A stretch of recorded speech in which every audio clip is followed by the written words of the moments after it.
আসসালামু আলাইকুম রহমতুল্লাহ বরকাতুহু। তে বন্ধুগণ, আশা করি আল্লাহ পাকের রহমতে সকলেই সহি সালামত আছেন। তে বন্ধুগণ, এখন আপনাদের সামনে যে গুরুত্বপূর্ণ বয়ানটা রাখবার চেষ্টা করব তার নাম হলো সাপ্তাহিক ধর্মীয় বয়ান।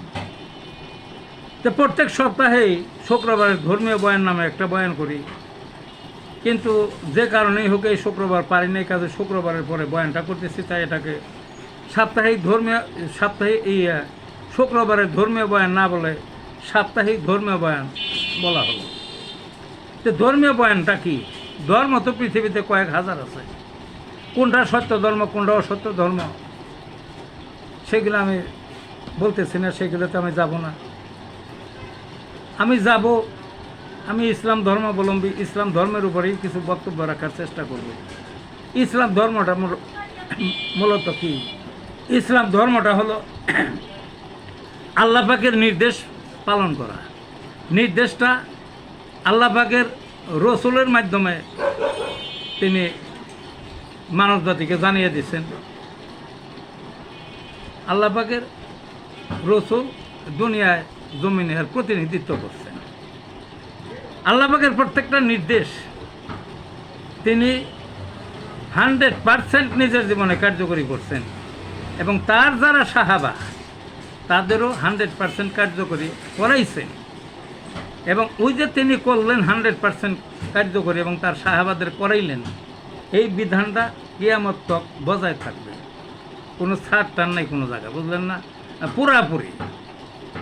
কিন্তু শুধু আমাদের দেশ নয়, সারা দুনিয়ার মুসলমানদের এখন দেখা যায় কি? মুসলমানে রোজা করছে, নামাজ পড়ছে, অন্যান্য ইবাদত বন্দেগী করছে, নানান ধরনের ইবাদত বন্দেগী করছে, এবং অনেক ইবাদত বন্দেগী যেগুলো রাসূলুল্লাহ করছেন, তার সাহাবারা করছেন, অনেক কিছু ছেড়ে দিছে। অর্থাৎ আবহাওয়া, ভৌগোলিক অবস্থান, যার যার সমাজ, যার যার অবস্থা ভেদে, যার যার সুযোগ সুবিধা, যার যার আর্থিক বিষয়, যার যার গণ্ডিতে বা যে যেখানে সুবিধাভোগী সুবিধা পাইছে, সেইভাবে যে অংশ তার জীবনের সাথে প্রযোজ্য সেই অংশটার পালন করে, বাকি অংশ পালন করে না। অর্থাৎ শতকরা প্রায় 100 জনই হইল এখন ওই সুবিধাবাদী, যেটা তার সুবিধা আছে সেটা করে, বাকিটা করে না। বুঝলেন না? শরীয়তের বিধান অনুযায়ী নামাজ পড়তেছে, দাড়ি রাখতেছে, টুপি মাথায় দিতেছে, লম্বা জামা গায়ে দিতেছে, অর্থাৎ পাঞ্জাবি বা জুব্বা যেটাই বলেন।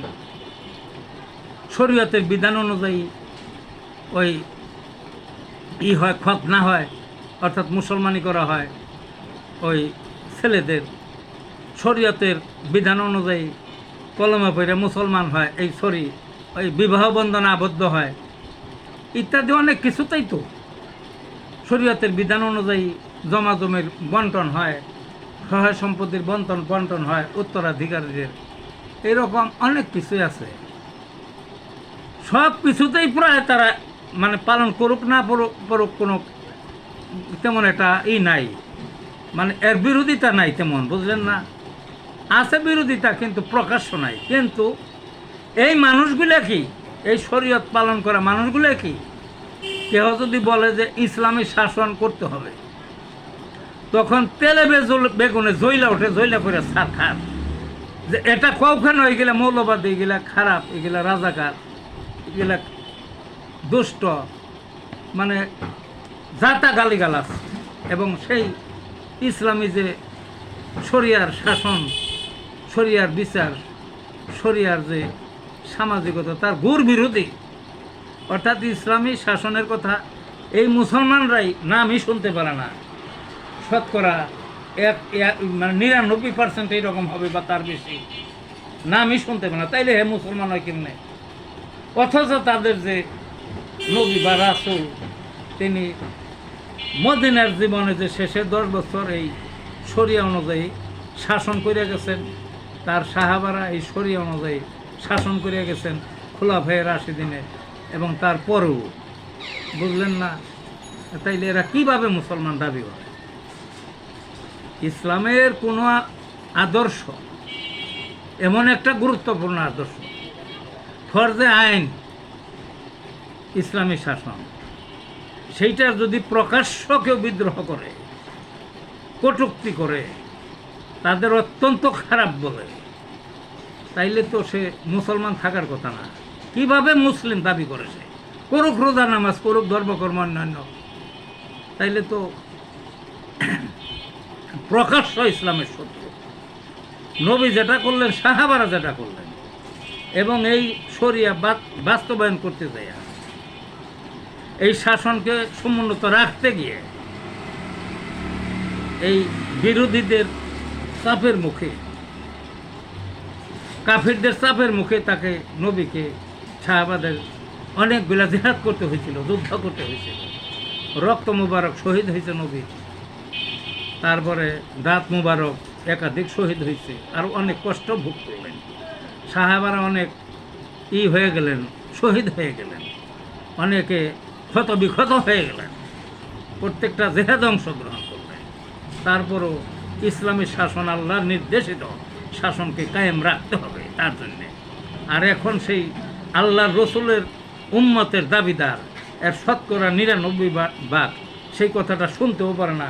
তেলে বেগুনে জ্বইলা না, শুধু আরও যদি কোনো জ্বালা থাকে আগুনের মতো জ্বইলা উঠে গেল। তাইলে এটা আগেও বলছে, এগুলা অন্য কিছু হইলে মুসলমান হওয়ার কথা না।